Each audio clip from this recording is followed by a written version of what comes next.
Hello दोस्तों, मैं आपके सामने एक कहानी लेकर आई हूँ, चतुर ब्राह्मण। कहानी सुनने से पहले अगर आप हमारे चैनल पर नए हैं तो चैनल को सब्सक्राइब करें।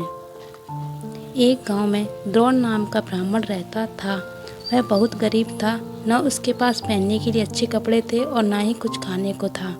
ब्राह्मण जैसे तैसे भिक्षा मांगकर अपना गुजारा कर रहा था। उसकी गरीबी को देखकर एक यजमान को उस पर दया आ गई। उसने द्रोण को बैलों का एक जोड़ा दान में दे दिया। बैलों को गोधन मानकर ब्राह्मण द्रोण उनकी सेवा पूरी लगन के साथ करने लगा। उसे बैलों से इतना प्रेम था कि वो खुद कम खाता था, लेकिन बैलों को भरपेट खिलाता था। ब्राह्मण की सेवा पाने के बाद दोनों बैल तंदुरुस्त हो गए। एक दिन हट्टे कट्टे बैलों पर चोर की नज़र पड़ गई। बैलों को देखते ही चोर ने मन ही मन बैलों को चुराने की योजना बना ली। योजना बनाने के बाद रात होते ही चोर ब्राह्मण के घर बैल चुराने के इरादे से निकल गया। कुछ दूर चलते ही चोर का सामना एक भयानक राक्षस से हुआ। राक्षस ने चोर से पूछा, तुम इतनी रात को कहाँ जा रहे हो? चोर ने कहा, मैं ब्राह्मण के बैल को चोरी करने जा रहा हूँ। चोर की बात सुनकर राक्षस बोला, चलो मैं भी तुम्हारे साथ चलता हूँ। मैं कई दिनों से भूखा हूँ। मैं उस ब्राह्मण को खाकर अपनी भूख शांत करूँगा और तुम उसके बैल ले जाना।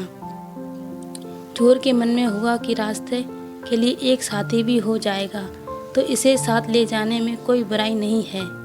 यह सोचकर चोर अपने साथ राक्षस को साथ लेकर ब्राह्मण के घर पहुंचा। ब्राह्मण के घर पहुंचकर राक्षस बोला, पहले मैं ब्राह्मण को खा लेता हूँ, उसके बाद तुम बैल चुरा लेना। चोर ने कहा, नहीं, पहले मैं बैल चुराऊंगा, उसके बाद तुम ब्राह्मण को खाना। अगर तुम्हारे आक्रमण से ब्राह्मण जाग गया तो मैं बैल चुरा नहीं पाऊंगा। फिर राक्षस बोला, जब तुम बैल खोलोगे तो उसकी आवाज़ से भी ब्राह्मण जाकर अपनी रक्षा कर सकता है। मैं इस चक्कर में भूखा रह जाऊंगा। राक्षस और चोर दोनों इसी तरह बहस करते रहे। एक दूसरे की बात मानने को उनमें से कोई तैयार नहीं था।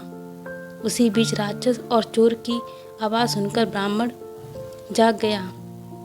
ब्राह्मण को जागा देखकर जल्दी से चोर बोला, हे ब्राह्मण, देखो यह राक्षस आपको खाने आया है, लेकिन मैंने इससे आपको बचा लिया। इसने कई बार आपको खाने की कोशिश भी की, पर मैंने ऐसा होने नहीं दिया। चोर की बात सुनकर राक्षस ने भी तुरंत कहा, नहीं ब्राह्मण, मैं आपको खाने नहीं बल्कि आपके बैलों की रक्षा करने के लिए यहाँ आया हूँ। यह चोर आपके बैल चुराने आया था। दोनों की बात सुनकर ब्राह्मण को शक हुआ। खतरे को भांपते हुए ब्राह्मण ने फटाफट डंडा उठाया और दोनों को भगा दिया। कहानी से सीख, हमें हमेशा परिस्थिति के अनुसार काम करना चाहिए, जैसे इस कहानी में ब्राह्मण ने किया।